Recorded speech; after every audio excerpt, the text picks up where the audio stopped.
Olá, boa tarde, tudo jóia, tudo bem? Aqui é o professor Nelson e também pastor. E como segunda-feira, dia 31,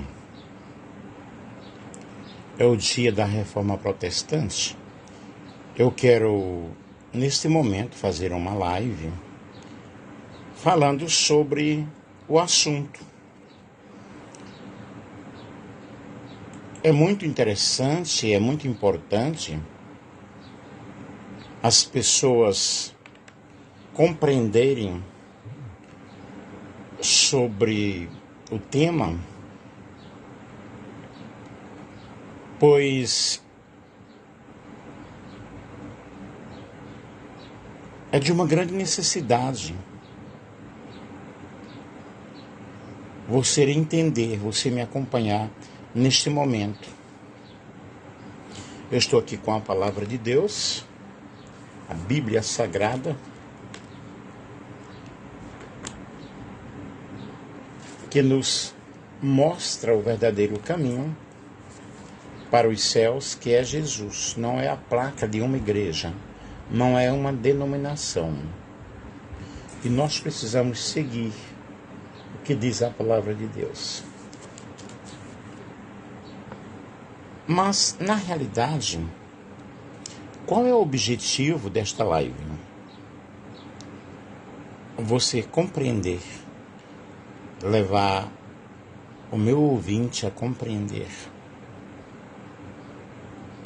que a Reforma Protestante foi um grande movimento religioso que eclodiu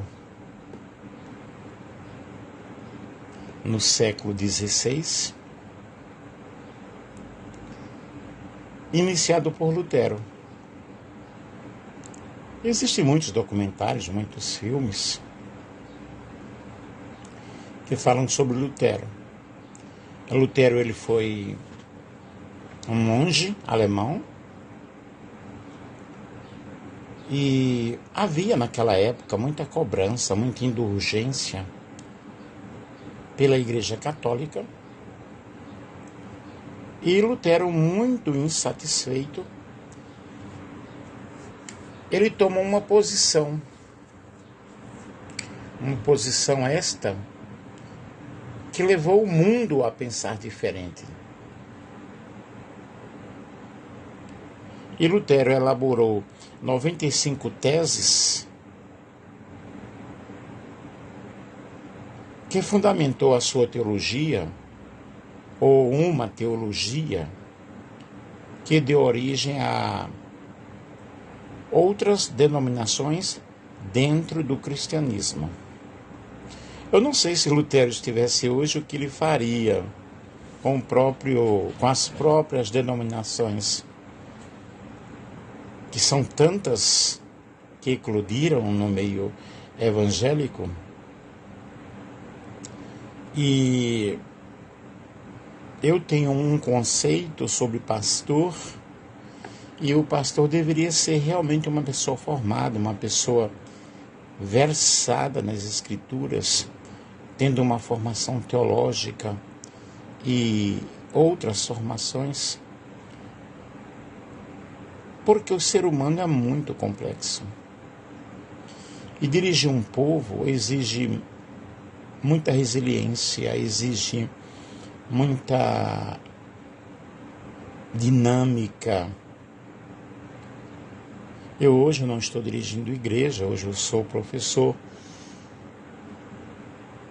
na educação secular no estado de São Paulo. Porém, já dirigi a igreja por muitos anos, já fui missionário no Paraguai. E eu procurei levar o povo dentro de uma visão escriturística, porém não excluindo as pessoas, se bem que naquela época a denominação exigia que assim fizesse quando desobedecesse algumas regras humanas.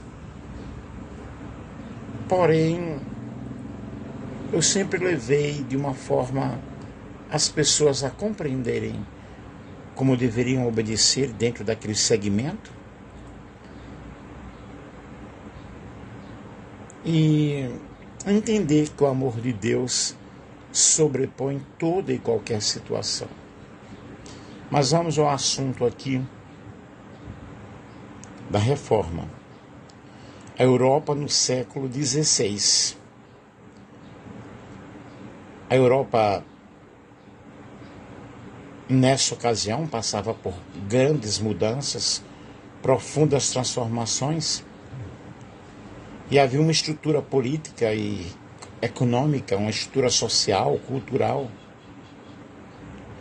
que traziam grandes marcas ali no período da Idade Média. E as pessoas, estavam sendo substituídas por outras situações, e esses movimentos, essas estruturas vão tomando outros rumos, tomando outros caminhos.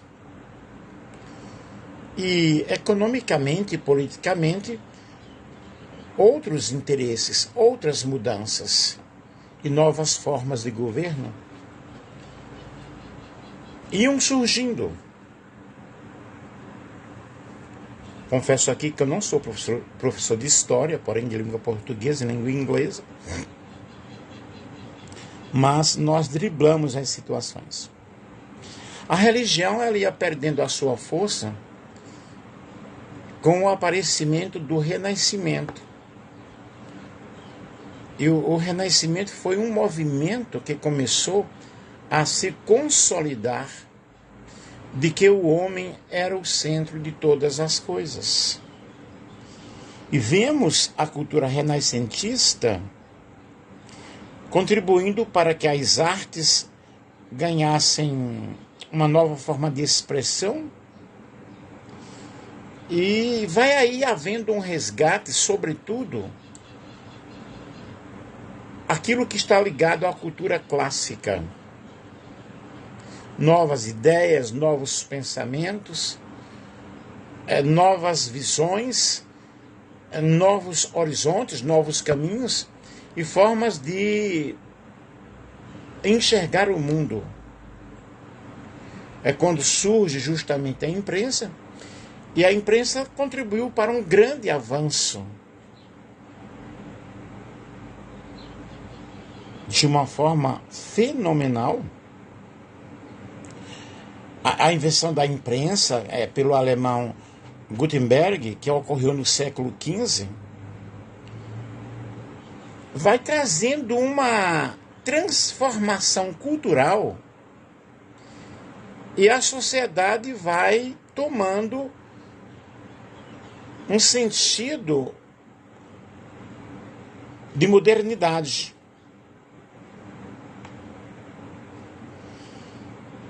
Essa invenção foi responsável por uma grande mudança radical no meio do povo, na humanidade, nas observações astronômicas vigentes na época. Isso foi em 1398 a 1468. Uma mudança forte quanto à distribuição de panfletos, jornais, livros. E a invenção da imprensa, abrindo aqui um parênteses, dentro do assunto reforma, ela possibilitou a formação das comunidades de leitores, e grandes leitores vão eclodindo nesse período. Isso é foi muito interessante. Nesse movimento aí, surgindo a reforma, as ideias, elas vão sendo difundidas, e a Igreja Católica, nesse período, enfrenta uma crise de credibilidade. Isso já vinha acontecendo desde a Idade Média. As críticas à Santa Sé que abordavam questões como a quantidade de terras e outras riquezas nas mãos da igreja, a corrupção do clérigo ou dos clérigos, o abuso do poder e outros questionamentos vão sendo levantados. Nós temos os casos dos valdenses,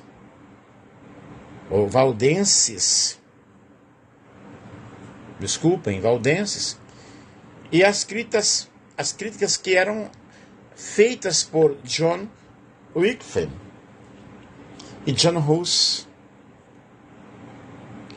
que foram demonstrações claras de insatisfação com a Igreja Católica. E os dois últimos, inclusive, são considerados precursores da Reforma Protestante.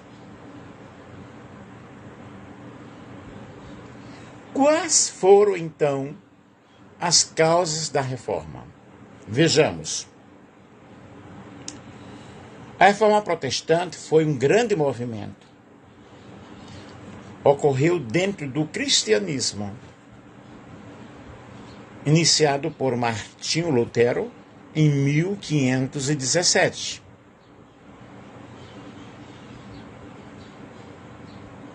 Lutero, na realidade, ele não queria separar-se da Igreja Católica.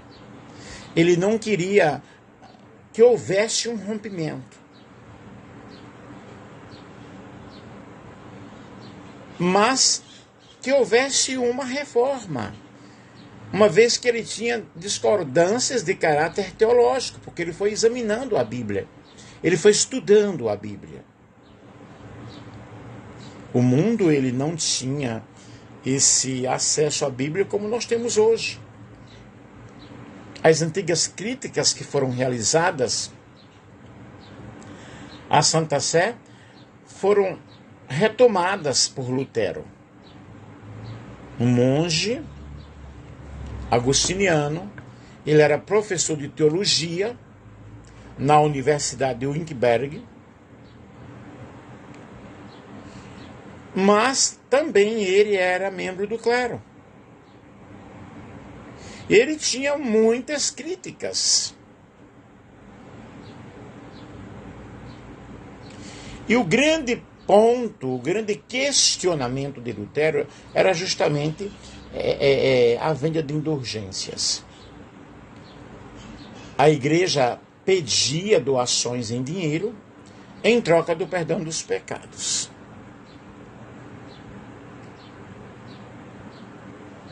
E quando a igreja ela tinha objetivos importantes, o que ela fazia? Ia para a venda de indulgências. A igreja ela levava o povo a fazer uma troca desse perdão e da garantia da salvação. Abrindo um parênteses aqui,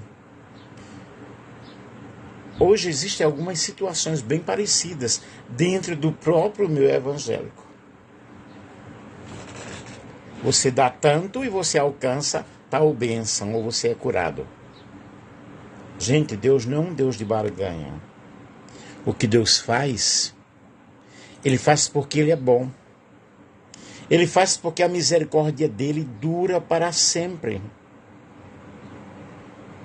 Então aqui vai a minha crítica a essas pessoas que assim fazem. Vendem óleo ungido, vassoura ungida, sabonete ungido, flor ungida. Isso não está correto. Não está correto. Vamos aqui. No contexto de Lutero, o monge João de Tetzel, ele tinha sido comissionado ou encarregado por uma autoridade do Sacro Império Romano Germânico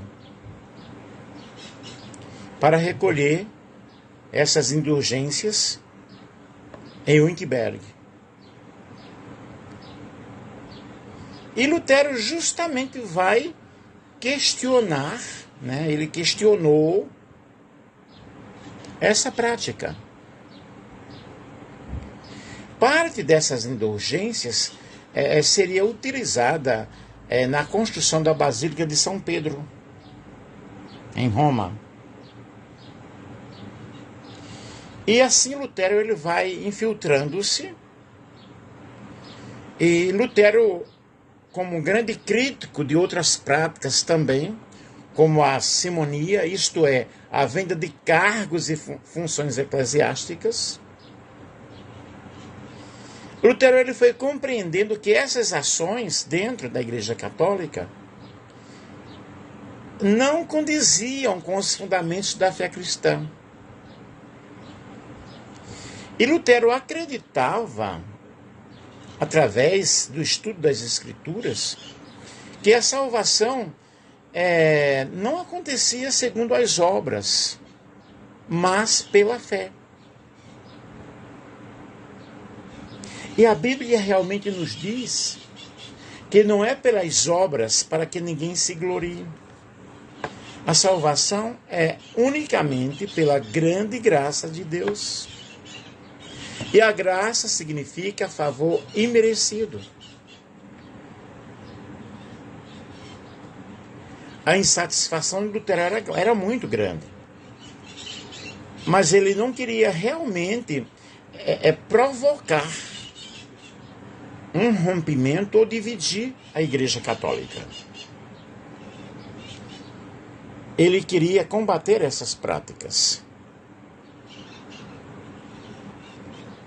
Será que não vai se levantar um Lutero na época de hoje para infiltrar-se dentro das igrejas evangélicas que estão extrapolando as situações também?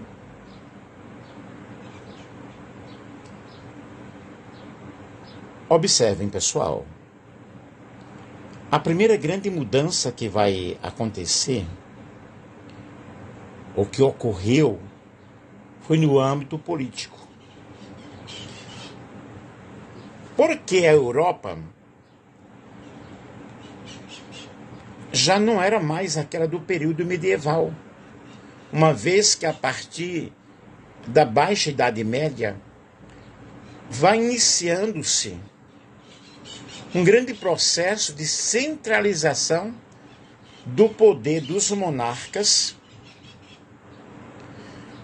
para com a formação dos estados nacionais. E no século XVI, a igreja era superpotente. Tinha uma influência e uma autonomia muito forte.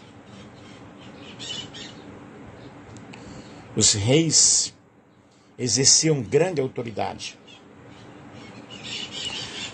Nesse contexto, nessa situação, as agendas e os interesses dos estados nacionais e dos reis começavam a se distanciar dos interesses da igreja. E com isso ia acontecendo um enfraquecimento da igreja, e vai havendo um distanciamento entre o poder monárquico, entre o poder secular e o poder eclesiástico. Os questionamentos de Lutero vão acontecendo e vão promovendo assim, com isso, por essa razão, que ele vai tendo o apoio de muitos grandes, de muitos príncipes. Isso no ponto de vista político.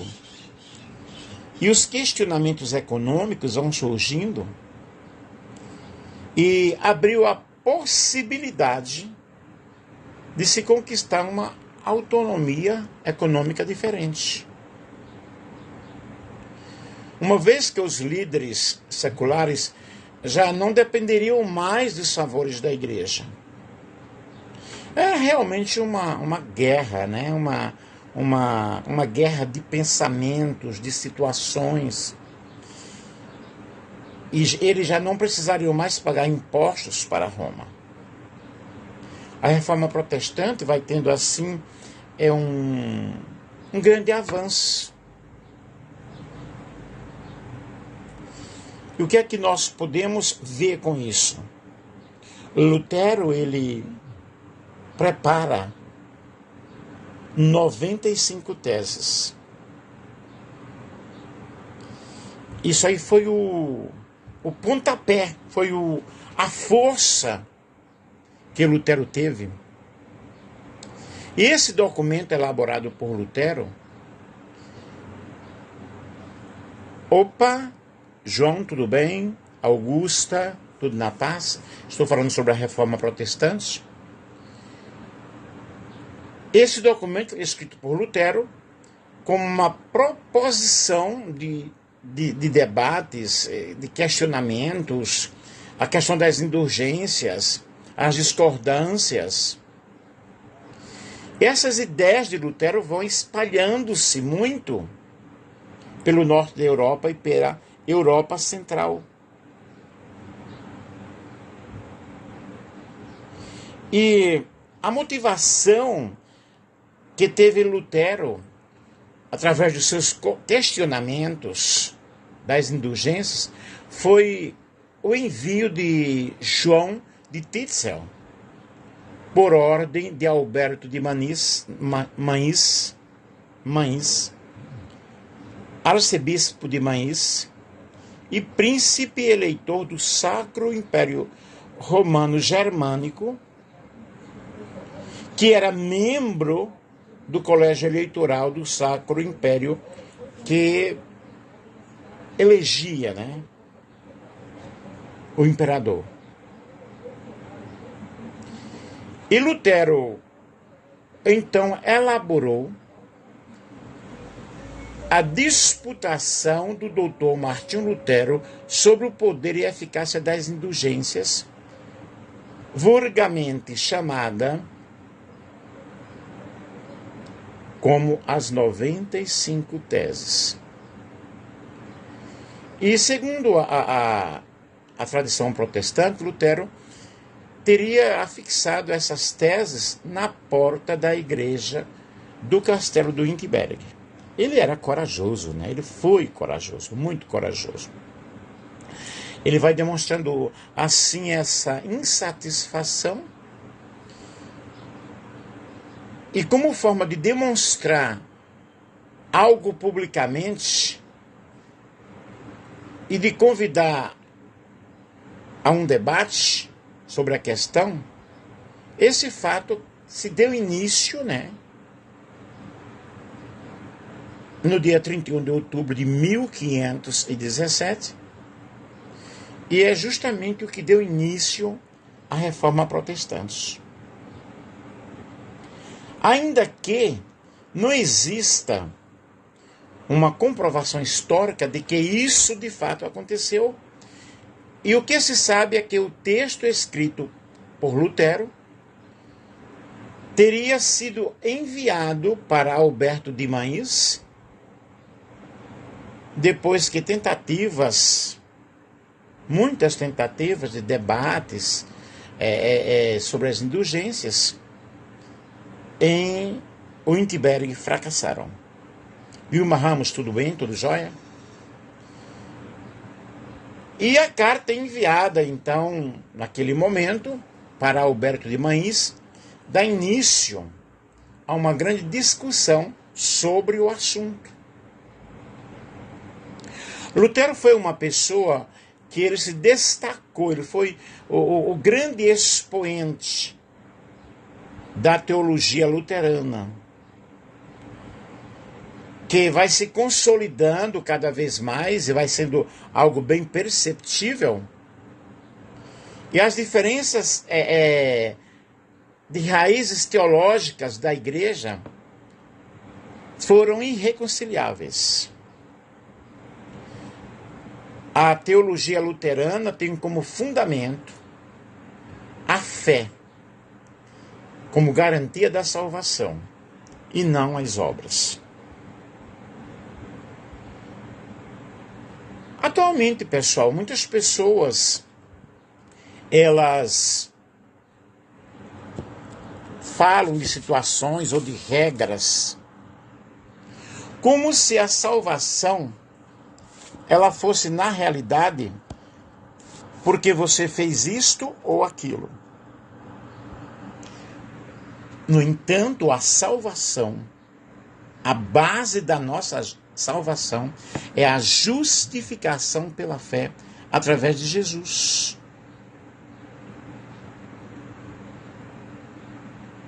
O princípio teológico, conhecido como 5 solas,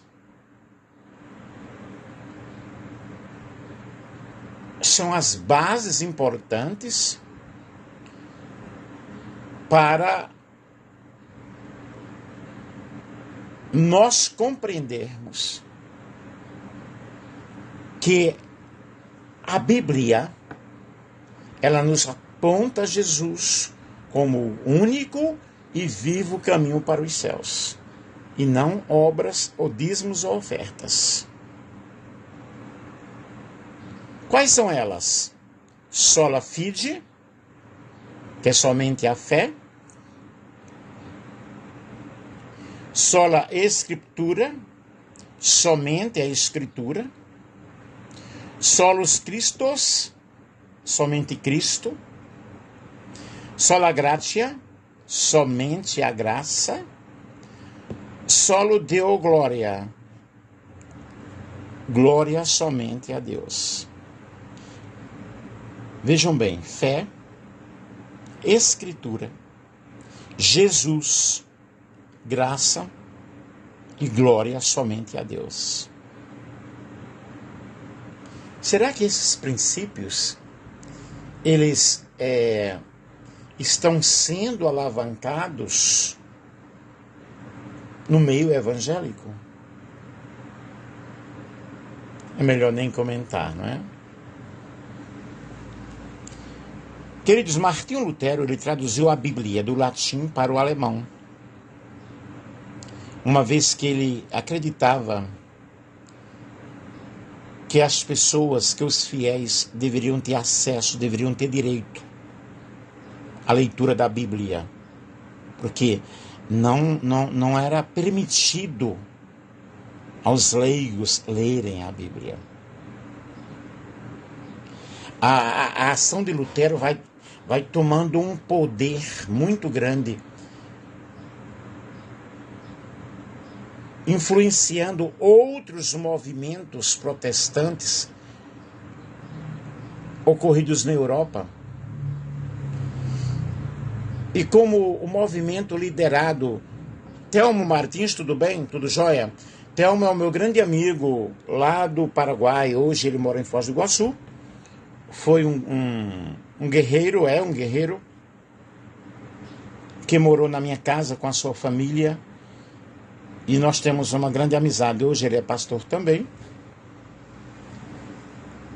que pelo que eu sei também não dirige igreja, atualmente já dirigiu bastante, igual o Nelson, né, que vos fala aqui. Eu não dirijo igreja, mas hoje eu prego para o mundo através da internet. E a ação de Lutero, pessoal, influenciou outros movimentos, né? Aí nós temos aí João Calvino, que deu origem ao calvinismo. E o de Henrique VIII, de onde veio o anglicanismo. Essas pessoas foram super importantes, foram e são, e nós necessitamos compreender, necessitamos estudar cada vez mais. E houve uma grande reação da Igreja Católica. As críticas de Lutero foram tornando-se públicas, e a reação da Igreja Católica, claro que teria que reagir, foi justamente de tentar parar o movimento. As autoridades eclesiásticas não aprovaram as críticas, tanto que Alberto de Mains enviou as 95 teses para o Papa Leão X. E o Papa exigiu de Lutero uma retratação. Sendo que Lutero não obedecendo, o que é que aconteceu? Ele foi expulso. Ele foi excomungado da Igreja Católica em 1521.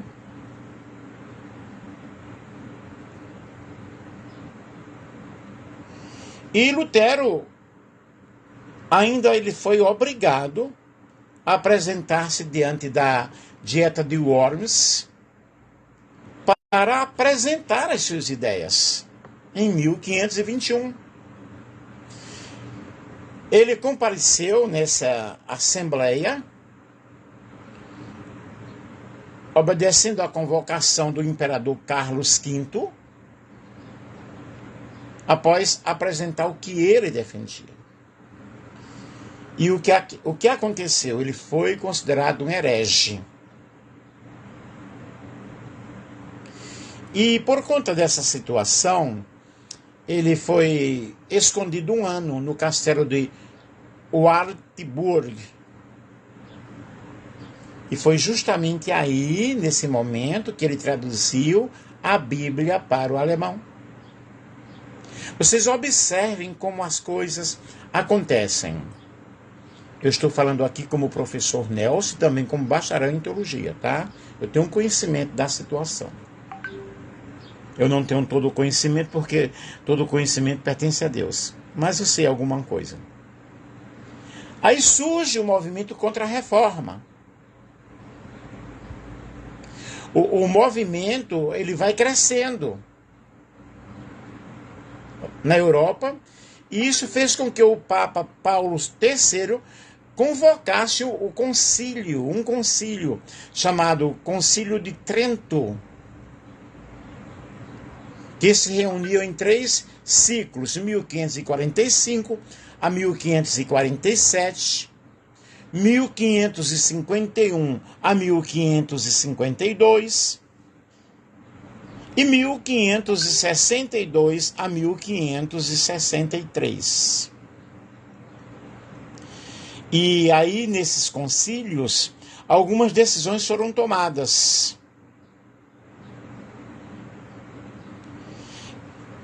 Nesse concílio realizado, no Concílio de Trento, que foi uma das ações da Igreja Católica, que ficou conhecida, né, ou conhecido como a Contra-Reforma. Qual era o objetivo?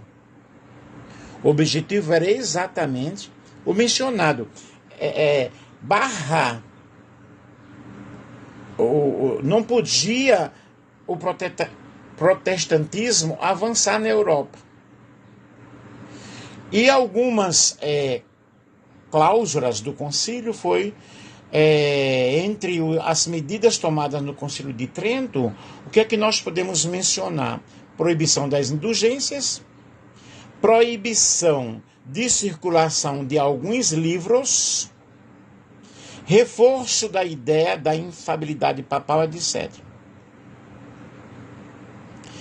E aí vai havendo as ações da Igreja Católica como parte da Contra-Reforma, e não se reuniu ao Concílio de Trento e se manifestaram de outras formas. Aí nós temos aí a fundação da Companhia de Jesus, por Inácio de Loyola, que ele vai entrando aí no rol, né, de ações da Igreja para que pudesse haver uma reforma.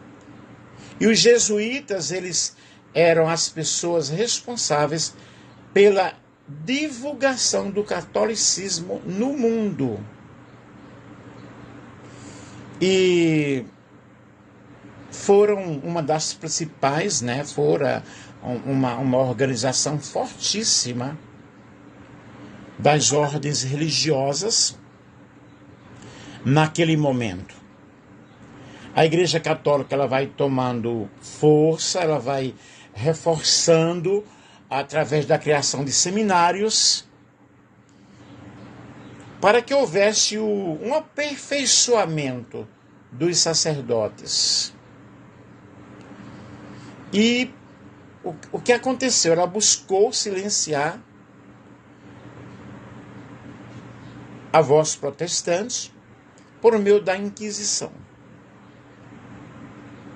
Os locais aí foram a Espanha, a França, a Itália, e uma perseguição fortíssima levanta-se contra os protestantes. Observem que, através de tudo isso aí, nós podemos observar, e eu diria, uma guerra religiosa.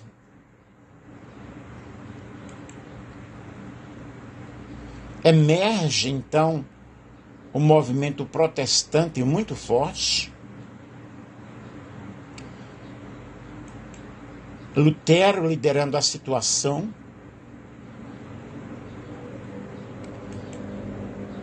Mas eles não conseguiram. Aconteceu sim a reforma. Martinho Lutero enfrentou a situação. Surge então o protestantismo.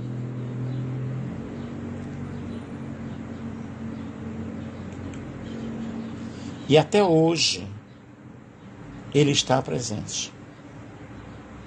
Quando Lutero, na realidade, ele disse protesto, protesto contra a situação, ele foi muito forte. Ele foi muito valente.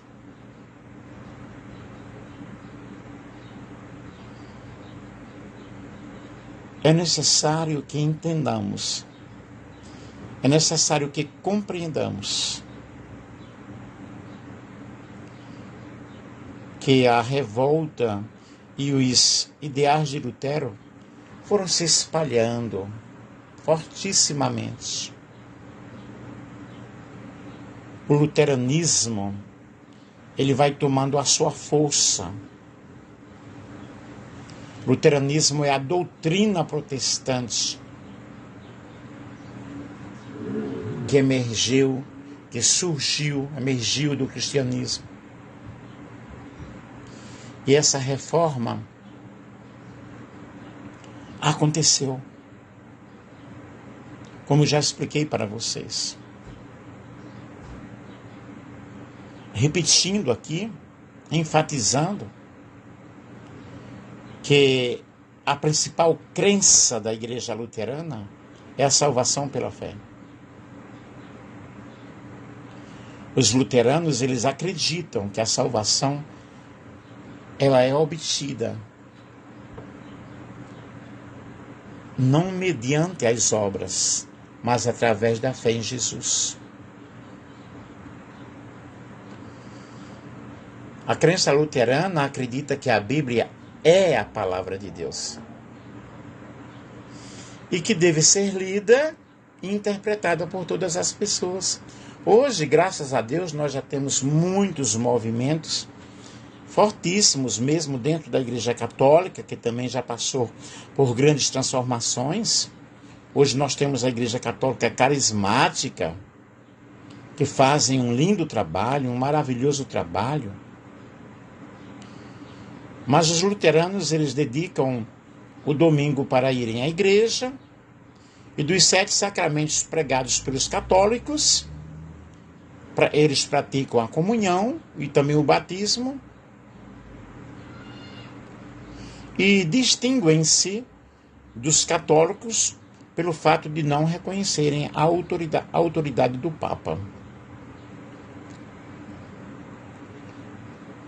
Há 2 grupos fortes da Igreja Luterana no Brasil: a Igreja Evangélica de Confissão Luterana no Brasil e a Igreja Evangélica Luterana do Brasil. tem milhões e milhões de pessoas, né, luteranas, né? Aí nós temos aí, pessoal, o luteranismo, o calvinismo, o anglicanismo. Tudo são doutrinas protestantes, né? A primeira doutrina protestante é o luteranismo, na Alemanha, a que influenciou o calvinismo de João Calvino na França. Ao contrário dos luteranos, os calvinistas acreditam na doutrina da predestinação. Patrícia, tudo bem? O que significa que o caminho de cada pessoa já está traçado por Deus, cujo chamado não pode ser negado, decorrente daí a ideia principal do seu destino espiritual, né? E aí nós temos o anglicanismo, que por sua vez tem sua origem na Inglaterra, a partir da negação do pedido de divórcio que o rei Henrique VIII teria feito ao Papa Clemente VII, e assim o rei dividiu a igreja da Inglaterra, na Inglaterra, dando origem à igreja anglicana. Então vejam que é necessário que nós venhamos a estudar, venhamos a compreender todas essas coisas e creiamos na palavra de Deus, o que diz a palavra de Deus.